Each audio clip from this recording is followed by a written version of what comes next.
V prispevku se bomo posvetili uvajanju slovenskega znakovnega jezika v šole za gluhe in naglušne otroke na Slovenskem.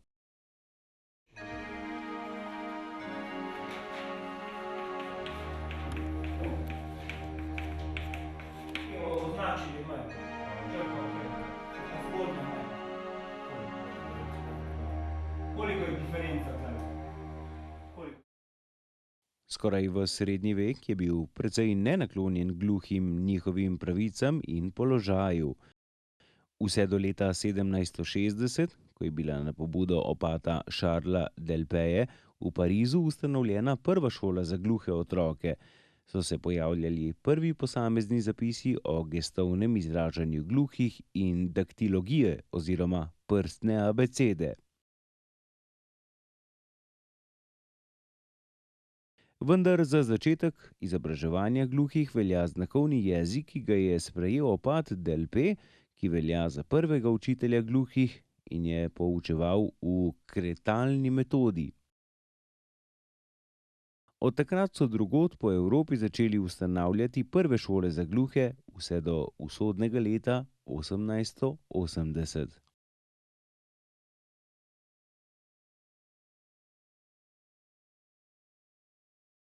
Leta 1880 je v Milanu v Italiji potekal mednarodni kongres superpedagogov, na katerem so kot edino uradno metodo dela z gluhimi in naglušnimi otroci proglasili oralno metodo.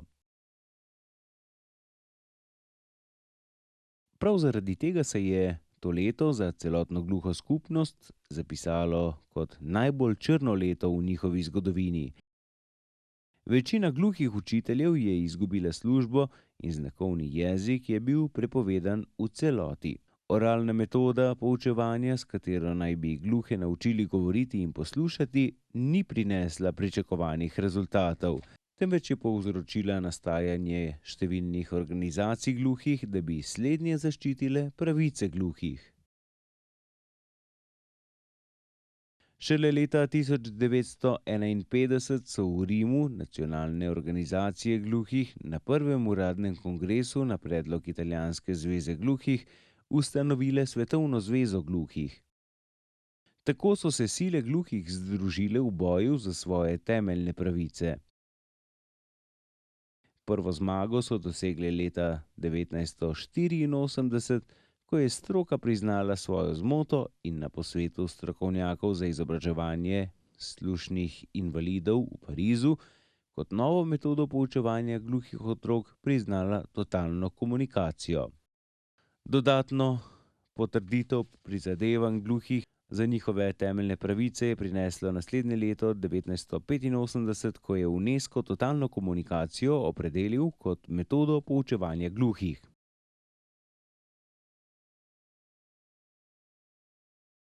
Uresničitev zahtev gluhih, priznanje njihovega načina sporazumevanja kot njim lastnega jezika, kar je pogoj za istovetnost sleherne skupnosti, vse to zajema resolucija o znakovnih jezikih gluhih, ki jo je Evropski parlament sprejel leta 1988.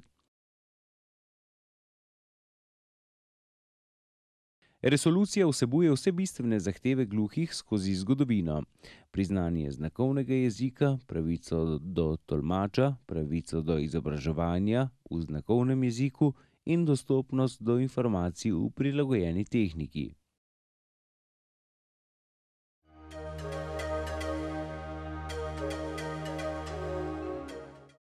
Tudi v Sloveniji je superpedagoška stroka sledila svetovnim trendom in bila velika zagovornica oralne metode. Tudi gluhi pri nas so se združevali, saj so se zavedali, da bodo le s skupnimi močmi dobili svoje temeljne pravice.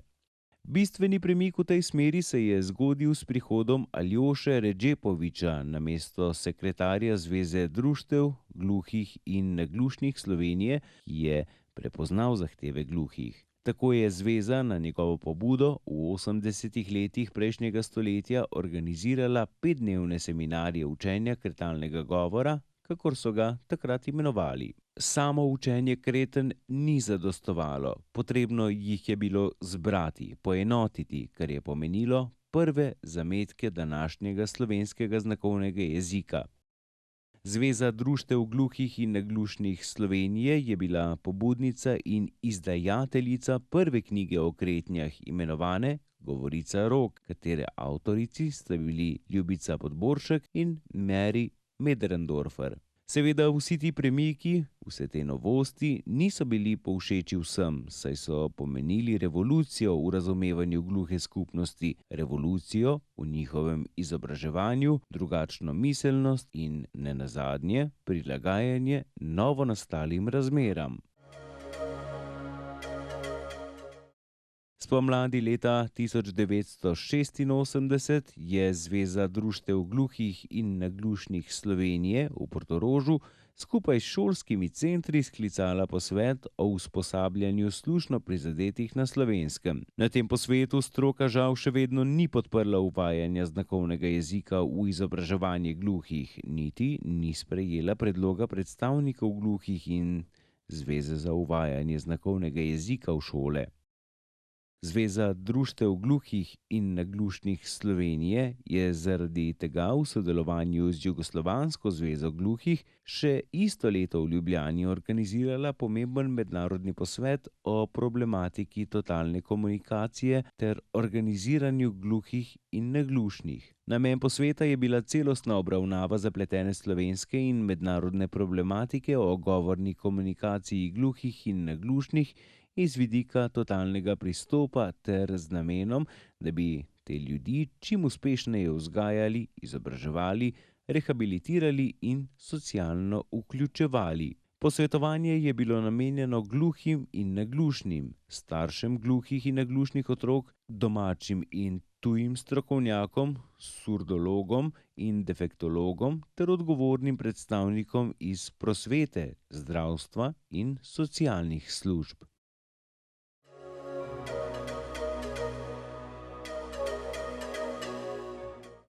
Predsednik organizacijskega odbora je bil magister Aljoša Redžepovič, sekretar pa profesor dr. Zvonko Juras. V organizacijskem odboru so sodelovali še uporabniki in številni strokovnjaki iz tedanje skupne države Socialistične republike Jugoslavije. Na posvetu je bilo 426 udeležencev iz Jugoslavije, Danske, dr. Nils Abildrup, Nemške demokratične republike, predsednica Nemške organizacije gluhih Gerda Libernicke, Velike Britanije, direktor Kraljevega inštituta za gluhe gospod Michael Whitlam, Italije, ZDA, podpredsednik Univerze Gulde, dr. Mervyn D. Gerritson in direktor Rochester Collegea, dr. William Castle ter številni drugi ugledni strokovnjaki. Po končanem posvetu so bila sprejeta številna priporočila, med katerimi je bilo tudi priporočilo, naj se sprejme filozofija totalne komunikacije kot najbolj human, strokovno-znanstveni dosežek na področju surdologije in rehabilitacije gluhih in naglušnih. Jezik znakov in gest, ki je jezik sporazumevanja gluhih in hudo naglušnih, naj bo enakovreden glasovnim jezikom. Ta posvet je imel tudi bistven pomen na poti k sprejemu zakona o uporabi slovenskega znakovnega jezika, ki pa je bil žal sprejet šele leta 2002. Matjaž Juhart, sekretar Zveze društev gluhih in naglušnih Slovenije, bo sedaj spregovoril o teh mejnikih uvajanja znakovnega jezika o izobraževanju gluhih in naglušnih na Slovenskem. Prvi večji mejnik je bil leta 1986 na mednarodni konferenci v Sloveniji, v Ljubljani, kjer se je stroka in uporabniki nekako poenotila, da se mora znakovni jezik uporabljati v procesu izobraževanja. Žal, takrat šolski centri ta predlog niso sprejeli in so ga kompletno zavrnili. Drugi, bolj pomemben mejnik je bilo sprejetje zakona o uporabi slovenskega znakovnega jezika na pobudo takratne sedanje Zveze društev. Od 2002, ko ta zakon velja, ta zakon tudi omogoča, uporabo gluhim do svojega jezika na vseh javnih ustanovah, tudi v procesu izobraževanja. Pa žal, ravno na tem področju opažamo največje probleme. Zadnji mejnik je, sprejetje zakona o usmerjanju otrok s posebnimi potrebami, kjer smo prvič, skratka v letu 2010, je država v zakon zapisala pravico gluhih do tolmača v procesu izobraževanja. Ta zakon, ki je sprejet, žal še ni, se še ne uveljavlja. Ravno v letu 2013 se soočamo, da nekatere fakultete, odločno zavračajo plačilo stroškov tolmača. Mi smo že pozvali obe ministrstvi za delo in za visoko šolstvo in obe sta poslali pisno, predvsem za delo ministrstvo, ki je, zelo jasno opredelilo, da gluh študent mora imeti tolmača po potrebi in po pripravljenem načrtu. Nekatere fakultete to počasi razumevajo in tudi počasi sprejemajo. Vkolikor seveda tudi v današnjem letu to nekaterih ne bo realizirano, tudi razmišljamo morda o kakšnih, sodnih postopkih.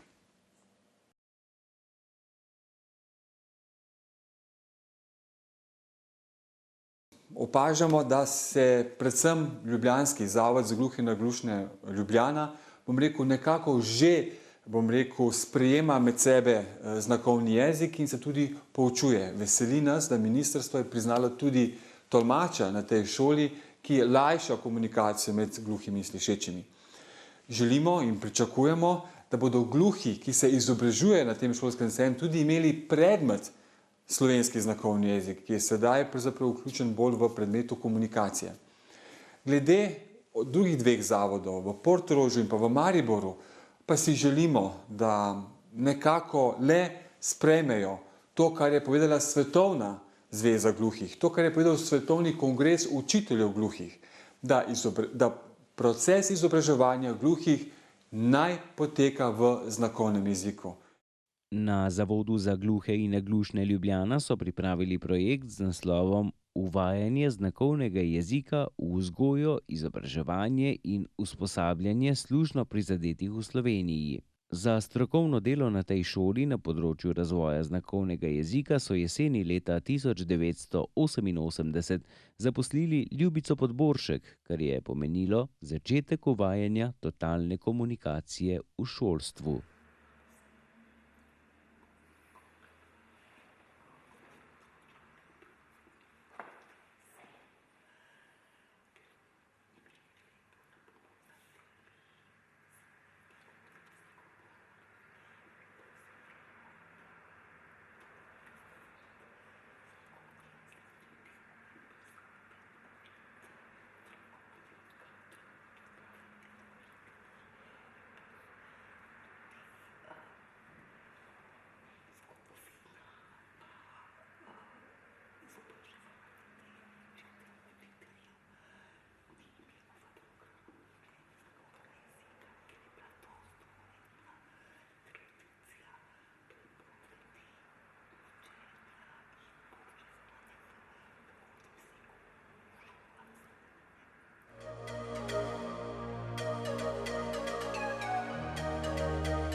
V Zavodu za gluhe in naglušne Ljubljana poučujejo gluhi in slišeči učitelji, ki pri poučevanju gluhih in naglušnih otrok uporabljajo slovenski znakovni jezik.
Ja, pri matematiki smo se že zelo zgodaj srečali z glavnim problemom, pač enostavno je bilo premalo kreten za natančne izraze.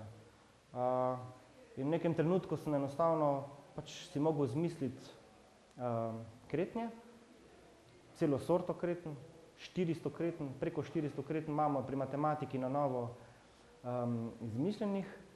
Pri tem so mi sami otroci šli na roko. V glavnem, jaz sem povedal, kje je problem, v čem je pojem, potem smo pa skupaj iskali. Včasih so bile določene rešitve zabavne, kot na primer vektor, recimo smo rekli vektor, usmerjena daljica in tako naprej. Zaporedja, spomnite, zaporedja bodo na kontrolni nalogi. Zakaj je 3? Ker se pač povečuje za 3. Drugič je bilo, naprimer, preko sem rekel, polinomu, so otroci v šoli želeli pač videti noter salamo, polisalamo in potem so iz tistega ven nasekali, ampak potem sem jaz rekel, ok, člene imamo, bomo to vzeli pa bomo malo spremenili v polinom in tako naprej. Se pravi, neko skozi igro smo izbrali neke kretnje in potem pač poskušali to vpeljati.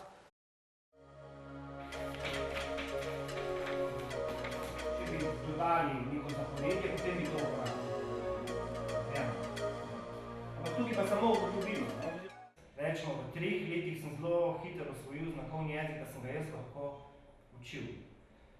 Večji problem je bil, da kdaj sem jaz začel njih razumevati. To je pa trajalo celo desetletje.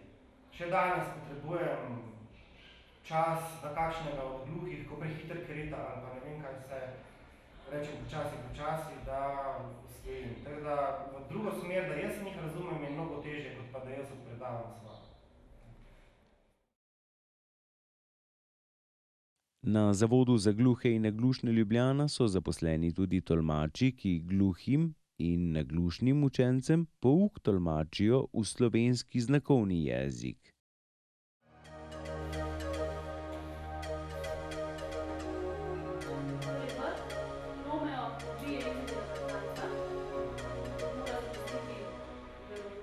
Vloga tolmača na zavodu je predvsem tolmačenje dijakom pri pouku.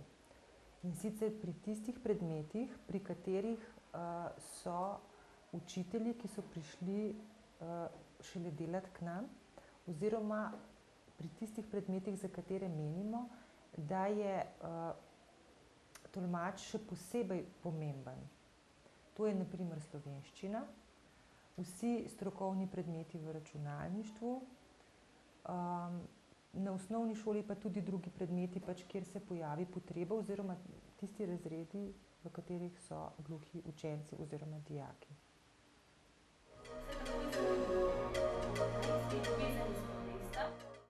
Rada bi pa poudarila razliko pri tolmačenju pri šolski snovi v razredu in razliko tolmačenja, ko tolmačimo na razstavah in tako naprej. Ko tolmačimo v razredu, moramo biti zelo povezani z samim učiteljem, kateremu v bistvu tisto snov tolmačimo. Tako da smo v dobri navezi z učiteljem, da v bistvu sodelujeva tako profesor kot tolmač, da bi bila gluhim snov čim bolj razumljiva. In je zelo pomembna ta naveza, profesor, ki poučuje, in tolmač, ne. In v bistvu se mora vedeti, da v razredu je prvi profesor. Tolmač je samo pomoč, da dijak bolje razume učno snov, a ne.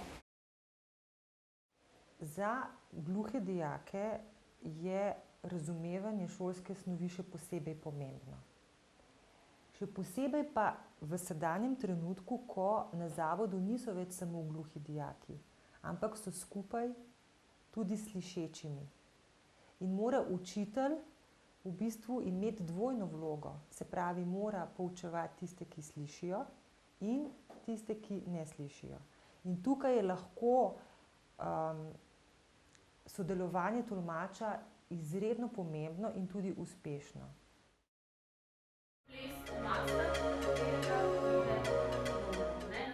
Tolmači imamo pa tudi še v bistvu drugo vlogo, da raziskujemo slovenski znakovni jezik.